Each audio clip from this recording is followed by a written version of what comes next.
Hello friends, welcome to Anu's world. ఇవాళ నేను చెప్పబోయే వీడియో వచ్చేసి గోరుచిక్కుడుకాయ కర్రీ చాలా త్వరగా ఎలా చేసుకోవాలో చెప్తాను. ఫస్ట్ అరకిలో గోరుచిక్కుడుకాయలు తీసుకున్నాను నేను. వాటిని బాగా అంటే తీసిన తర్వాత బాగా కడిగేసేసి, అలాగే ఒక చిన్న ఆనియన్ తీసుకున్నాను. ఆ రెండింటిని బాగా కడిగి పక్కన పెట్టాను. దాని తర్వాత కడిగిన గోరుచిక్కుడుకాయలని కుక్కర్లో వేసేసి 2 విజిల్స్ వచ్చేదాకా ఉంచాను.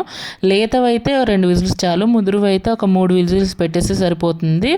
సో ఇలా చేశానన్నమాట. ఇలా వేసిన తర్వాత అన్నీ బాగా క్లీన్ చేసి వేసాను. అండ్ దాంట్లో ఒక గ్లాసు, నేను చూపిస్తున్న గ్లాస్తో ఒక గ్లాస్ వాటర్ వేసుకొని మూత పెట్టేసి, ఏమీ వేయలేదు ఇంగ్రీడియంట్స్, జస్ట్ అది మూత పెట్టేసి 2 విజిల్స్ వచ్చేదాకా ఉంచాను అనమాట. హై ఫ్లేమ్లో పెట్టేసి వదిలేసాను.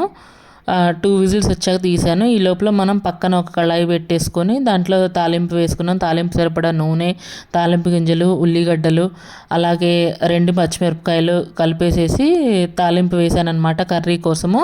మన చిక్కుడుగా చాలా క్విక్గా చేసుకోవచ్చు. ఇది బాక్సులలోకి ఎప్పుడైనా కావాలంటే ఇమ్మీడియట్గా చేసుకోవచ్చు. జస్ట్ 20 మినిట్స్లో చేసుకోవచ్చు. అలాగే ఆ తాలింపులో చిటికెడు పసుపు కూడా వేసాను. అండ్ మనకు పొడి పొడిగా రావాలంటే ఇలా జల్లిగంటతో వాటర్ అన్నీ విజిల్స్ వచ్చిన తర్వాత వాటర్ అన్నీ పోయేలాగా ఇలా జల్లిగంటతో తీసుకుంటే ఈజీగా వస్తుంది అనమాట. పొడి పొడిగా ఉంటాయి ముక్కలు. సో వేసి కలిపేసి కాసేపు 10 నిమిషాలు పక్కన పెట్టాను అనమాట. ఎలాగో ఉడికాయి కదా, సో మనం ఎక్కువసేపు ఉడికించిన అవసరం లేదు విజిల్స్ తర్వాత.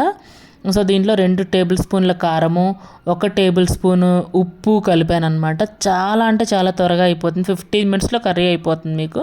ఒకసారి ఈ టైప్ ఆఫ్ కుకింగ్ ట్రై చేసి చూడండి మీరు. చూసిన తర్వాత ఎలా వచ్చిందనే చెప్పేయండి. చూసారా, జస్ట్ ఇది కలిపేసి కారం ఉప్పు 2 మినిట్స్ పక్కన పెడితే కర్రీ రెడీ.